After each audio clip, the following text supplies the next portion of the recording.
Hello, fellow travelers. Imagine a city where every street corner has a story to tell, a place where ancient history lives alongside a lively, modern energy. That city is Dublin. It sits on the east coast of Ireland, where the River Liffey meets the Irish Sea.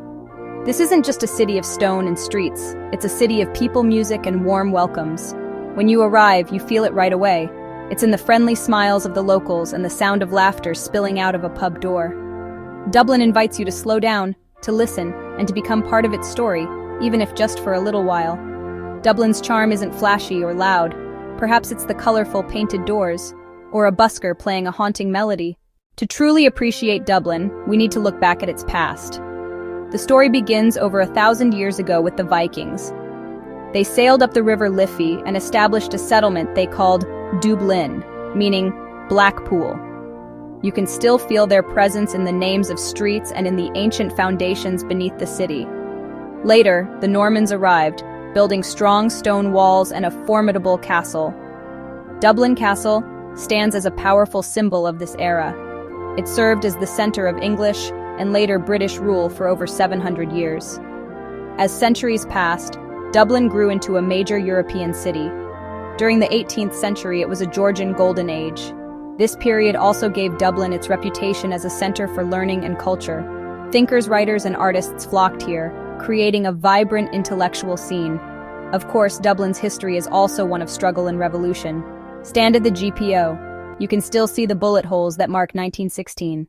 In the very center of Dublin, you'll find a place of incredible history and learning, Trinity College. Founded in 1592, Ireland's oldest university. Walk through the front archway, step into another world.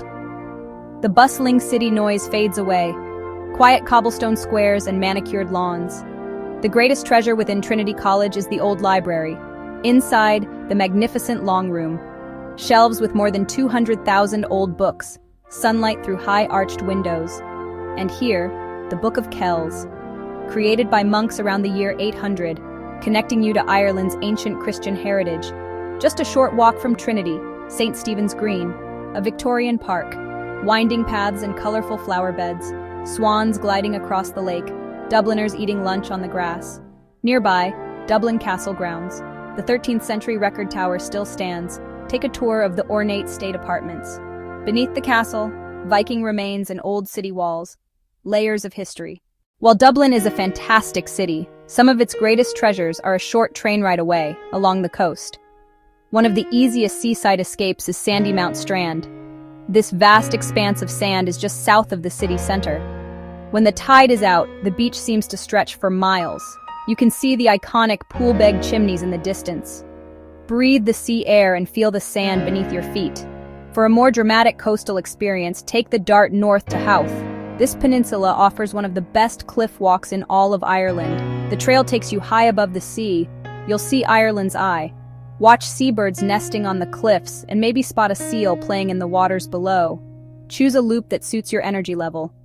The views back toward Dublin Bay are breathtaking. Down at the bustling harbor, fishing boats return with their daily catch. The piers are lined with seafood restaurants and casual fish and chip shops. Grabbing fresh fish and chips and eating them by the harbor is a classic experience. Watch the boats, listen to the seagulls, enjoy excellent seafood. The coastline gives you a different, refreshing side of Dublin. No trip to Dublin is complete without visiting some of its most famous spots. High on that list is the Guinness Storehouse. More than a brewery tour, an immersive journey into the story of Ireland's most famous drink. You'll learn how the black stuff is made, from barley to barrel. Spread across 7 floors, built around a giant pint glass atrium. Culminate at the Gravity Bar with a complimentary pint and a 360-degree view. Another iconic spot is St. Patrick's Cathedral. Step inside. Stained glass windows and choir music create a hush of wonder. It is also the final resting place of Jonathan Swift. Of course, we have to talk about Temple Bar, a neighborhood of cobblestone streets and lively pubs, by day galleries and quirky shops. By night, traditional music pours from every doorway. Finally, let's talk about the food.